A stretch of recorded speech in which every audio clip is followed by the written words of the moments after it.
So for these first two DIYs, you're going to need a clear phone case, clear file cover, some printed KYLIE lip logos, and a pair of scissors. And I'm going to start with the white lips one first, so I'm just cutting off that section of the paper. And start off by cutting the lips. It is a lot easier to trim with cosmetic scissors or any smaller scissors. It is not the easiest thing, but once you get used to it, you'll just fly through it.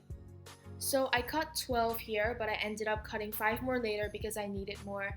This kind of depends on how big the lips are and the spacing between each of them, but in total I used 17. Next, go ahead and make a tracing of your phone on a clear file cover and cut it out, but make sure you trim off extra half an inch or so because we're going to put this between, like, in the phone case, so you don't want it to be bigger than the actual phone.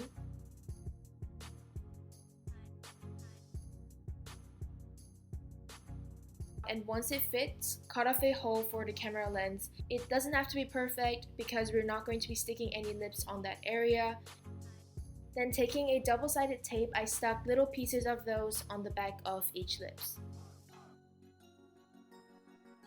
And referring to the original photo, I tried my best to duplicate the design just by sticking them on the file cover. And make sure not to stick this on the phone case, but on the cover first, because then we're going to be putting the cover in the phone case. Also, it doesn't matter if the lips go over the cover, like if they stick out, just leave it, you'll see why in a bit. And once you're done, just put the cover behind, like in the phone case, like so, and you can either cut off any bits sticking out or fold them in like I did. Either way, you can't really tell the difference, so you can do whatever you want here. And this is what it looks like.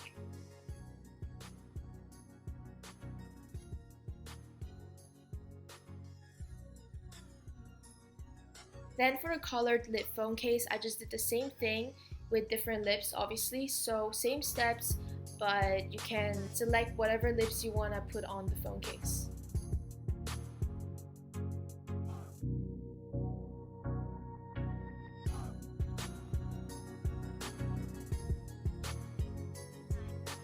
And a great thing about this DIY is that you can switch them up with one phone case. As in, if you don't want to buy 2 phone cases, just buy one, and you can just take out the covers and just kind of switch them up. So you don't have to buy 2 phone cases, but just one.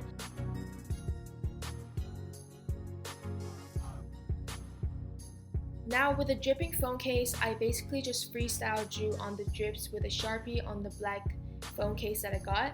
And I went over that with some white nail polish. Also, it works better with a pointy tip applicator, so I used a paintbrush.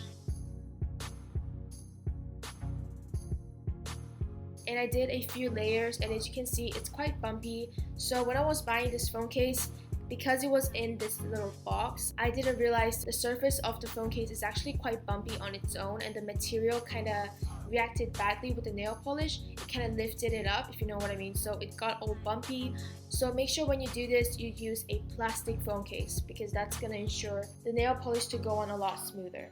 But then I went over it with some clear top coat, which made it so much better and smoother.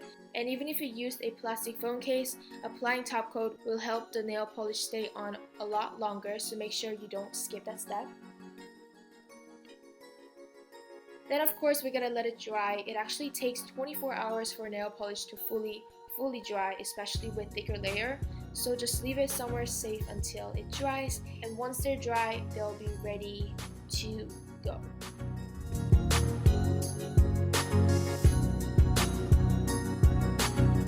So these are the final results. As you can see, the black phone case is a little bit bumpy still, so just make sure you use a plastic one, like, please.